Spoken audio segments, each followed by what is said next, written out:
Welcome back to the Tracy Take. Today, Ryan and I will be breaking down the Los Angeles Chargers' shocking win over the Cincinnati Bengals. But before we get into that, Ryan and I, we have a goal of getting to 300 subscribers by the end of the year. So if you have not already, please subscribe to this channel, hit that notification bell so you can see when we create new content.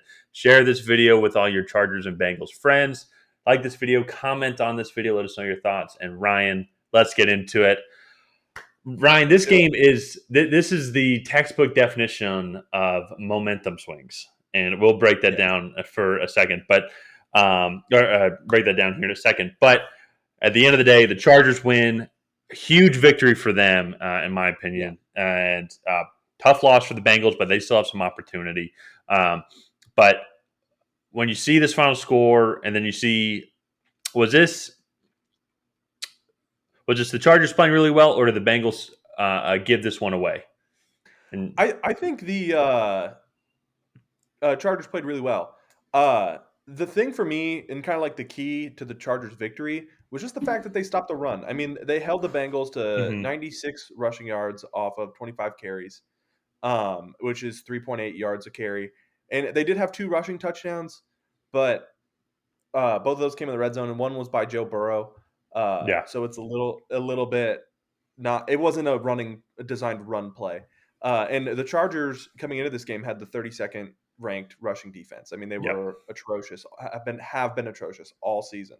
Mhm. So to me, that's the biggest thing that they did that really won them the game. Yeah. Uh, and they got away, in my opinion, with going cold on offense. I mean, you kind of touched on it a little bit in the intro, but they started out and scored 24 unanswered points. I Mhm. mean, they really just dominated this game in the first 22 minutes, I Yeah, think. essentially. Yeah, that's what it was crazy. So this game could essentially be broken up into thirds. The Yeah. Chargers own the first third, 24 unanswered points. Then the Bengals own the second third, 22 unanswered points. And then the start of the final third, which was the final part of the game, was Joe Mixon's fumble, which was then recovered and returned for a touchdown by the Chargers defense. And then since then, and then after that, the Chargers scored again, and the Bengals just were not able to recover.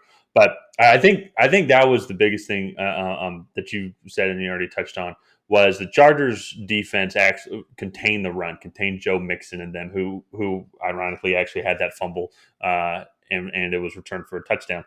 Because the strength of this defense is the passing game, and they did a great job, I think, containing this Bengals offense. Yeah, Joe Burrow ended up Yeah. with 300 passing yards, but he got sacked 6 times. He did as much as he could, really, and they also really contained Jamar Chase. Now, T. Higgins did have a day with over 100 receiving yards, but so they were Yeah. able to contain Jamar Chase, and they were actually able to hold the Bengals to just 96 rushing yards. I think some of that is due to the situation. Bengals got down early, quick. Um, and then towards the end of the game, they're down 2 scores and they need to throw the ball on every single play. So some of that is situational, but still, nonetheless, a really good job. On the flip Yeah. side, the weakness to the Bengals defense is their passing game. And Justin Herbert and company just absolutely destroyed the secondary. The Bengals have a good front seven. That wasn't the issue. They held the Chargers only 79 rushing yards. But the pass defense couldn't step up like how the Chargers run defense did. The Bengals Mhm. pass defense couldn't step up, similar to how the Chargers run defense stepped up and stopped the run. And that I think was just the biggest difference today. Both teams Yeah. had some turnovers that were then capitalized for points, so I think that was kind of a wash. Both teams Yeah. need to get better at taking care of the ball, but at the end of the day, the weaknesses on the Bengals were exposed and they weren't able to recover. While on the Chargers, they were able to they were able to not Yeah. be To as kind of weak cover today. them up, I Yeah. guess. hmm Yeah. Yeah. And So I think the Chargers really played kind of to their potential today. I think they have playmakers on both sides of the ball. yeah. And they all made plays. Keenan Allen had a good game. Josh hmm Palmer is starting to play a bigger role each week. Yeah. Um, I really do think that the Chargers are gonna pick it up here. I mean, 7-5 is kind of a disappointment. I mean, you and I were Yeah. both really high on them coming into the season.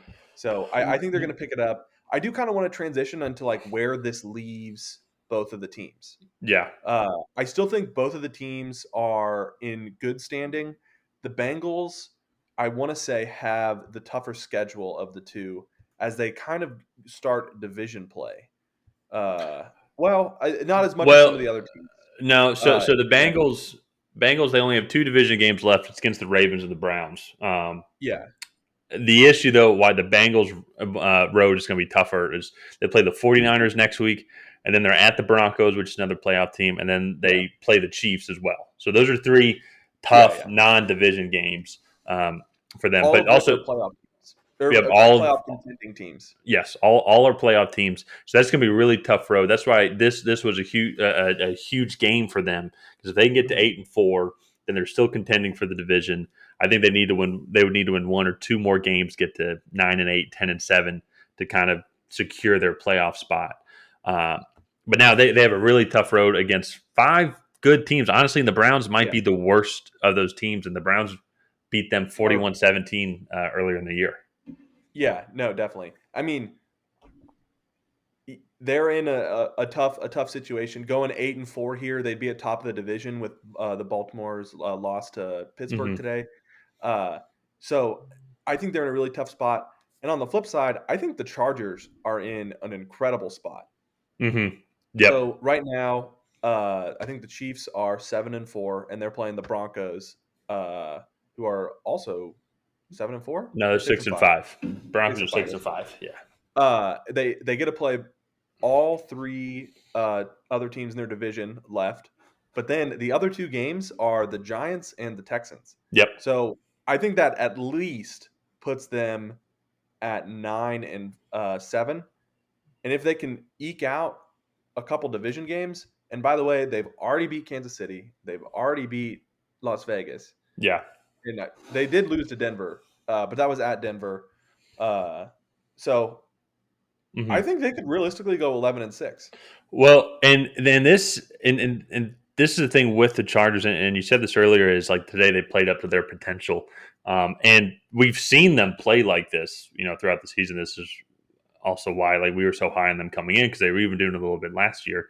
But the issue is though with them is their consistent plays. Like yeah, they have a game next week home against the Giants, a game that they should dominate, a game that they should Yeah. win. But will they do? Will they just consistently put back to back games together? Because they haven't won two games in a row since before their bye week in the first couple of weeks of October when they beat the Yeah. Chargers and then the Browns. Since then, they have The either Chiefs. one loss or had back to back losses. So can they just put two good weeks together? Which I think they Yeah. can. Like as you said, they Mhm. match up well against the Giants. So also it's a home game. It's playoff time. It's December. That's going to be Yeah. the big question mark kind of going into that game. But I agree with you, though. It is not out of the realm of possibility that they win the division, that they host Mhm. a home playoff game because they already have the head-to-head matchup against the Chiefs. They're playing the Chiefs at home at least 2 Thursdays from now. So that's going to be kind of a big game that we will be covering. Yeah. So I think the Chargers can do it. And then on the flip side, the Bengals now 7-5. Still, the division is in play because the Ravens are not playing well, and who Mhm. knows how the Steelers or Browns are going to play over the next couple of weeks. Yeah. And I don't want to say the wild card is out of play because I think 10-7 might get them a wild card, but they have a really tough next 5 weeks. And they already are at 7 wins. So Hmm. I think it's definitely possible. It's just going to be really tough. They have a five really tough games coming up, and Yeah. they have to play well in all of them. Hmm. There's going to be no off weeks for the Cincinnati Bengals. Yeah. So other than Yeah. that, I don't really have too much else to add. I think that's going to do it for this episode of the Tracy Take. If you guys have not already, please go ahead and like and subscribe and hit that bell notification so we can send you a message every time we post a video. And leave a comment down below on what you think these two teams are going to do for the rest of the season. And if you're a Chargers fan, congrats. We hope you guys keep it up, and we will see you guys next time.